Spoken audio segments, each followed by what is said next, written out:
Yeah, you know the phrase, the best of both worlds. Well, for me, both worlds were the worst. Full of emotion, conflict, betrayal, and even life-threatening at times. On this world, with my mom, I'm a workaholic. And in this other world, my stepmother is finding new things to throw at me. Hi, I'm Emma. And divorce is never a fun situation. No matter how people talk, share, show, or display it, there's never a fun side to it, especially for the kids. In my case, after my parents got into a nasty, bitter divorce, I felt like I was being pulled from one brutal environment to another. My mom was struggling by working multiple jobs to support herself, while my dad, despite being married to a beautiful and successful lady, had to put up with Linda's really bad attitude. To me, she's Linda, not my stepmom. I'll get into that later. My mom, Katrina, loved that I got to live with her on the weekdays so she could spend more time with me. However, working multiple jobs almost every day made spending time together difficult. Fortunately, some of my mom's bosses allowed me to work with her on certain days so we could spend time together there, and I could help make more money. I love my mom, and even though she's sometimes come home feeling drained, both physically and emotionally, she still loved having me in her life.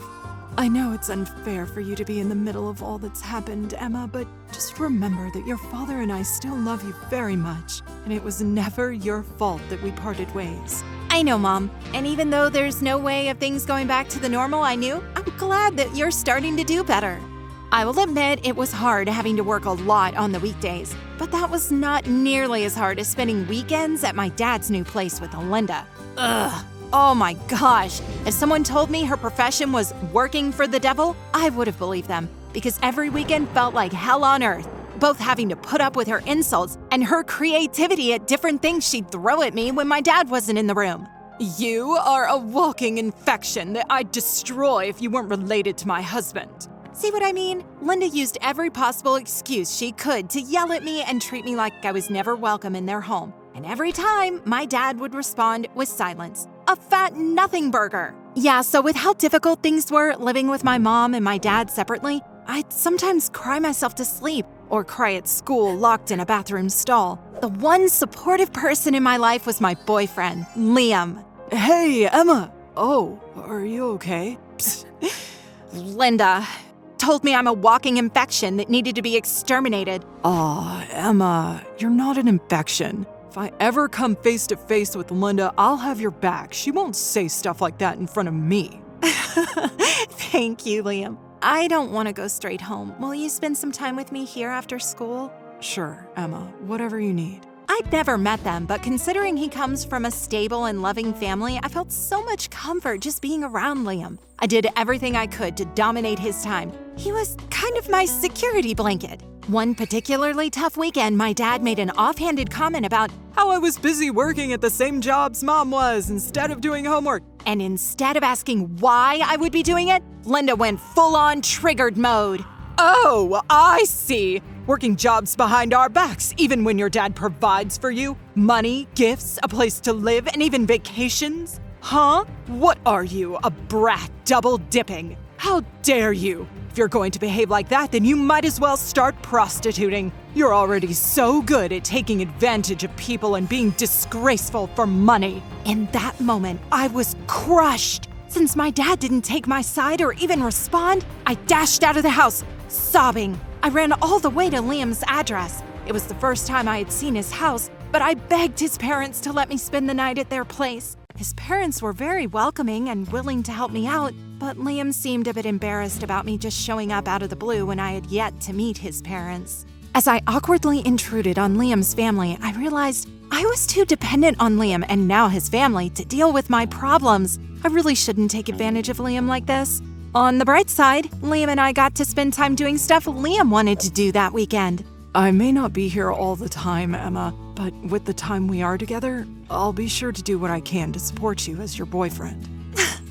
Thank you so much, Liam. Liam brought me so much comfort and reassurance when we spent time together, but it never lasted long. Even though staying with my dad and Linda was brutal, helping my mom with her jobs resulted in people recommending her to other better-paying jobs. She even got hired at her dream job of working at a hair salon and gave me an awesome haircut on her first day. This is a hairstyle I had when I was your age, and it looks perfect on you. Mom, it looks great! Thank you, everyone at school will love it. First day success? Check. Sadly, that haircut made things worse when I was at my dad and Linda's place the next weekend. So, your mom is cutting hair now, huh? Well, if you think that stupid haircut is going to make us jealous or convince Mike to go and visit her, you're even dumber than you look, you bratty manipulator. I don't know exactly what came over me while I was eating dinner with them that night, but I was fuming with rage. I was finally starting to see an improvement in my life and my mom's new life, and I had had enough of Linda's hateful attitude. You know what, Linda? I'm done with your hateful comments. My mom has had a hard time supporting just herself these past few months, and I was the only person willing to help her out. So, no, I'm not going to go out of my way to be meek anymore. For my dad, despite his faults in leaving my mom, I still love him. But now, I'm done. I care too much about his well-being. Reality check, Dad. You're now married to an inconsiderate, unhinged, and disrespectful jerk. Linda and my dad sat there stunned. They were shocked at my outburst. And just when Linda was about to throw a glass of wine at my head in a fitful rage, my dad grabbed her arm and stopped her. Linda, you've made it very clear how much you don't like Emma and how you see her more as a nuisance than anything else. But she is still my daughter and still my responsibility. You knew full well what could happen when we got married, and I will no longer tolerate you treating my daughter this way when she has never said or done anything hurtful towards you.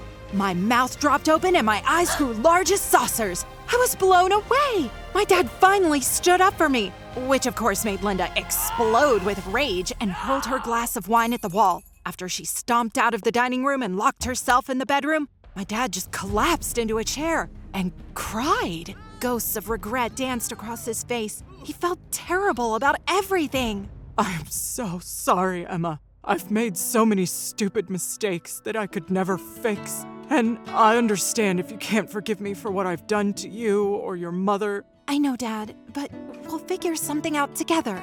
I realized that both Mom and Dad were having just as bad, if not worse, of a time with the divorce. I started spending much more time alone with my dad, and we built a tentative relationship going forward. Sure, Linda was rude, hateful, and angry when I was around, but I didn't care as much. I guess I had changed too. I wasn't focused on my own bitterness and suffering. It was better that I focused on people I could help, since I couldn't change any of my circumstances alone.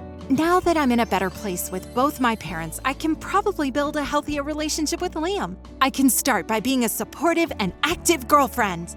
I was really brave and arranged a surprise date for us after school. But when I went to tell him at lunch, I was shocked to see him hugging and kissing another girl. Liam, what the heck are you doing? Who is she? Come on, Emma. You had practically disappeared. You were spending so much time with your parents and focused on your relationship with them. I just decided to move forward with my life. I didn't want to get in the way, but I didn't want to be just a shoulder to cry on either. I need to be your boyfriend for real, instead of only when it's convenient for you. But things were hard with what my parents were going through for the past few weeks. I was starting to get better. You couldn't have waited for me?